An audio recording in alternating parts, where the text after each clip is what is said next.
Birmingham city council ने समान वेतन के दावों से जुड़े 760 मिलियन पाउंड के चौंका देने वाले बिल के कारण दिवालियापन को प्रभावी ढंग से घोषित करने का असाधारण कदम उठाया है। इस अभूतपूर्व कदम ने शहर के प्रशासन को सदमे में डाल दिया है, जिससे आवश्यक सेवाओं के भविष्य को लेकर चिंताएं पैदा हो गई हैं। बर्मिंघम नगर परिषद क्या करती है? नगर परिषद की जिम्मेदारियों में परिषद के बजट को मंजूरी देना या अपनाना, परिषद के नीति ढांचे में उल्लिखित योजनाओं या रणनीतियों का समर्थन करना और अवलोकन और जांच समितियों से रिपोर्ट प्राप्त करना शामिल है।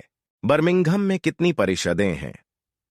बर्मिंघम को 10 संसदीय निर्वाचन क्षेत्रों में विभाजित किया गया है, जिनमें से प्रत्येक हाउस ऑफ कॉमन्स के लिए एक संसद सदस्य एमपी का चुनाव करने के लिए जिम्मेदार है।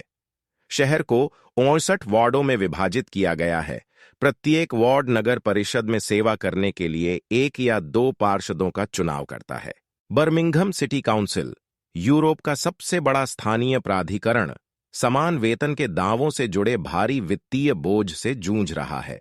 इस वित्तीय संकट के जवाब में परिषद ने एक धारा 114 नोटिस जारी किया, जिसमें संकेत दिया गया कि कमजोर नागरिकों और वैधानिक सेवाओं की सुरक्षा के उद्देश्य को छोड़कर सभी नए व्यय तुरंत बंद होने चाहिए।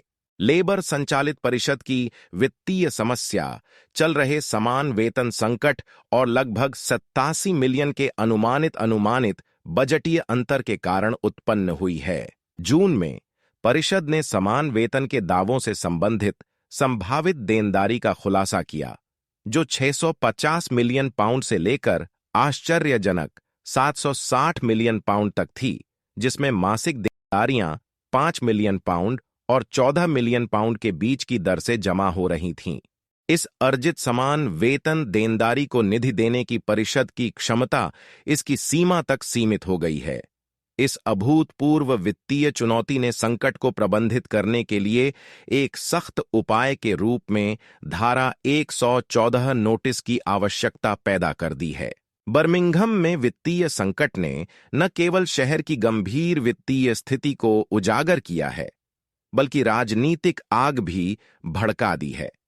विपक्षी नेताओं, विशेष रूप से कंजर्वेटिव समूह के नेता ने समान वेतन मुद्दे से निपटने के लिए लेबर के नेतृत्व वाली परिषद की आलोचना की है। उन्होंने परिषद पर जनता के सामने शहर की वित्तीय स्थिति को गलत तरीके से पेश करने और बढ़ते संकट को प्रभावी ढंग से संबोधित करने में विफल रहने का आरोप लगाया। कंजर्वेटिव विपक्ष के नेता काउंसलर रॉबर्ट एल्डन ने जोर देकर कहा, बर्मिंघम लेबर के पास अपनी गड़बड़ी पर कोई पकड़ नहीं है और इसे ठीक करने की कोई क्षमता नहीं है, इसलिए खर्च नियंत्रण पर अंतिम निर्णय अब लेबर राजनीतिक नेतृत्व से क्यों हटा दिया गया है। बर्मिंघम सिटी काउंसिल के वित्तीय संकट के प्रभावों ने राष्ट्रीय ध्यान आकर्षित किया है। डाउनिंग स्ट्रीट ने स्थिति और बर्मिंघम के निवासियों पर इसके संभावित प्रभाव के बारे में चिंता व्यक्त की। प्रधानमंत्री ऋषि सुनक के आधिकारिक प्रवक्ता ने स्थानीय सरकार के महत्व और सहायता प्रदान करने के लिए सरकार की प्रतिबद्धता पर जोर दिया।